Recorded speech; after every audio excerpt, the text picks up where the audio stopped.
It's already September, and I know that it is time to start really getting into growing some parsnips. So in this video, I'm going to show you guys two different ways of germinating some parsnips. I'm going to show you my way, and I'm also going to show you Dad's way. They're both viable, they both are effective. It's just a matter of which one you want to choose. Let's go.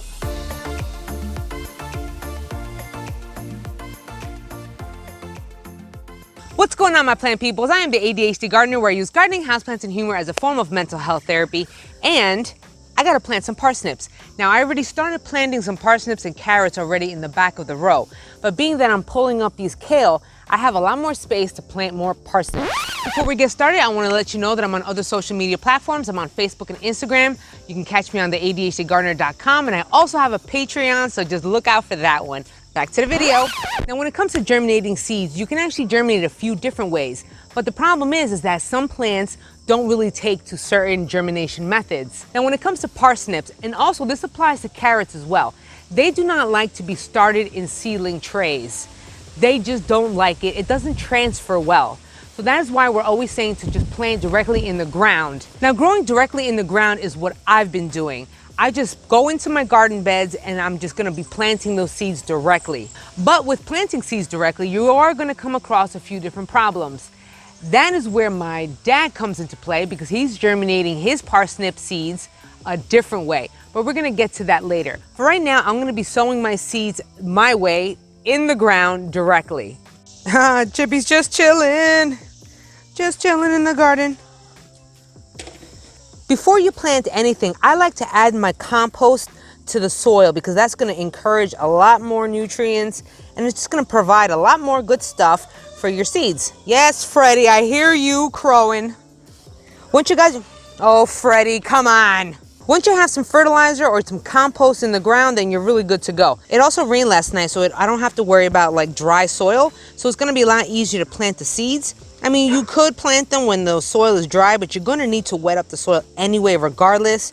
So I just waited until it rained. I have some parsnips right here. I love using Baker Creek. I know some people just don't like it, but I enjoy this company, really do. So I'm just going to be putting some seeds around here. Now, the problem is when it comes to germinating parsnip seeds, they take forever. Let me know down in the comments below, how long does it take for you to germinate some parsnip or carrot seeds? I'd love to know, because I know that these take forever, like 3 weeks to even see a sprout. So just fair warning. Okay, so I have this little area, and I just sprinkled a bunch of parsnips.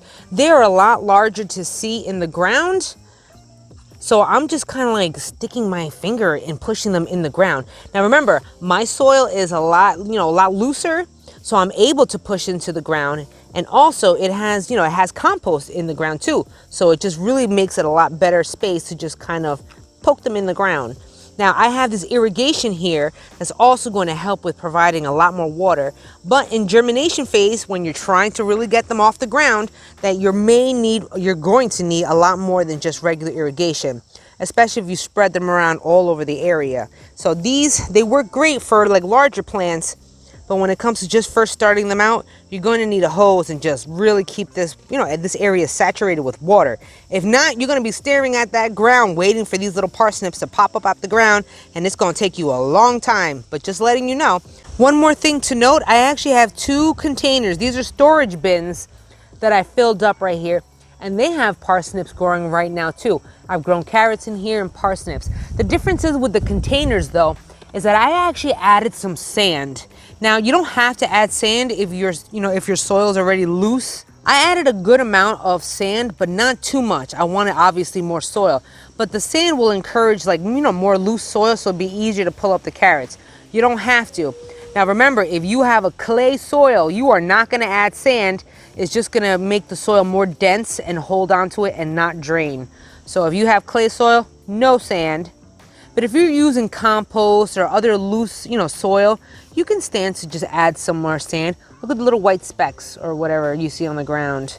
But I only use the sand really for the containers.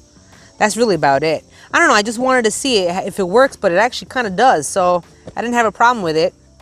See the containers? Those are pretty good. Now these are in partial shade because of the plants that I have right up here, but that's all right. See, a bunch of seedlings already started sprouting up. Unfortunately, they're really close together, so I will be thinning them later on. But for now, hey, they're started growing. It's been a while, and you're noticing that they're really starting to grow in, but they are way too many in one spot. So what we're gonna do is called thinning. Thinning means we're just gonna have to remove a few of those seedlings just so the parsnip, and this goes for carrots too, that they need room to grow. Because what happens is when you have too many of them in the same spot, they have a tendency of growing not to their full, potential size.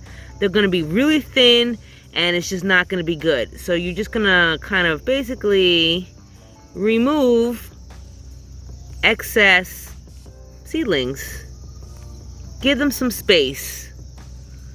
You can transplant these somewhere else because if you've been really gentle, you'll still have some roots on there. So you can try to transfer these if you wanted to. This has some good space. This is about like maybe 2 to 3 inches separate. So I'm just gonna make a hole and I'm gonna take that seedling that I pulled from the ground. Hold up, you gotta be very gentle. Now, as you know, part of my therapy is I need to learn some patience and to slow down and not be so impulsive.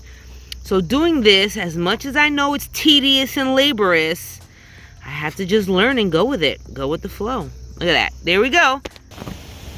Look, we even have a baby one right here. These parsnips, along with carrots, love being touched by the cold.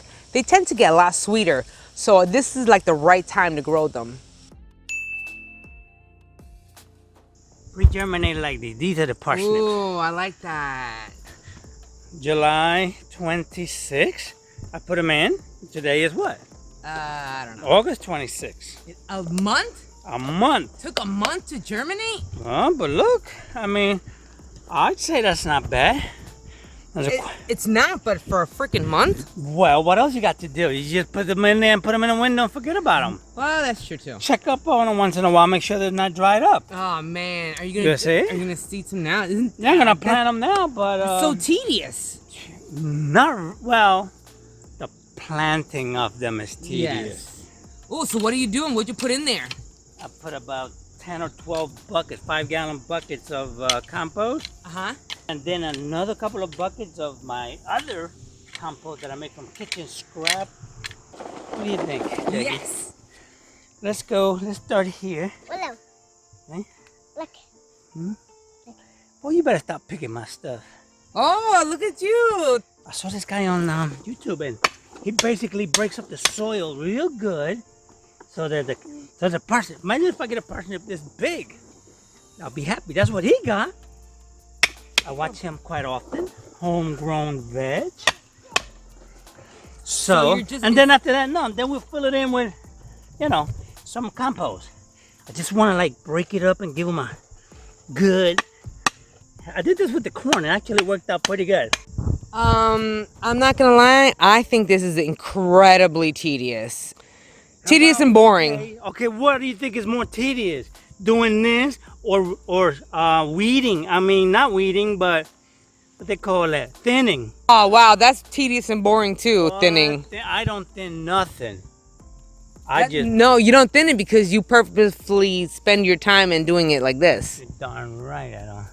So in the end, it doesn't really matter. This is where, again, therapy loves patience. And so does our garden. I'm not gonna lie though, I still do it my way, which is just toss a bunch of seeds. Then what happens when you have weeds? Oh. Now you don't know what. But you know what? I learned my lesson from the first 2 times from that is because I know what the weeds look like and what the carrots should look like. It's lots of compost. And I swear by that calcium. Calcium nitrate. Calcium sulfate or something like that. I'll put it up here. The same thing as that gypsum. The gypsum sulfate? Yes. Yes. From who? Haas Tools. Tools, of course. You want to say your line? I love coffee. No. Not the coffee line. Your usual annoying line. Well, alright. Oh, yeah. Get out of here. Yeah, we forgot that. Well, all right. Why don't we spend a little time in the garden? Alright. I am totally tagging Haas Tools in this. I'm tagging him in this so he can see it. Lots of compost, lots of water. But I think I did a video on this, on carrots, on like the 5 tips for carrots. That could apply to parsnips as well, yes. I really hope you enjoyed this video and you got some good information out of it. Remember, you can just germinate seeds any which way you want to. It's just a matter of which one you feel more comfortable on doing. If you did enjoy this video and you want to show me some love, then don't forget to smash that like button. I really appreciate it. Also, if you haven't already, then consider subscribing. I drop a video every week, a long one and a short one. Also, you can catch me on Facebook and Instagram. I'm on there all the time. I'm on Patreon now, so you can find me on Patreon, and also the ADHDgardener.com.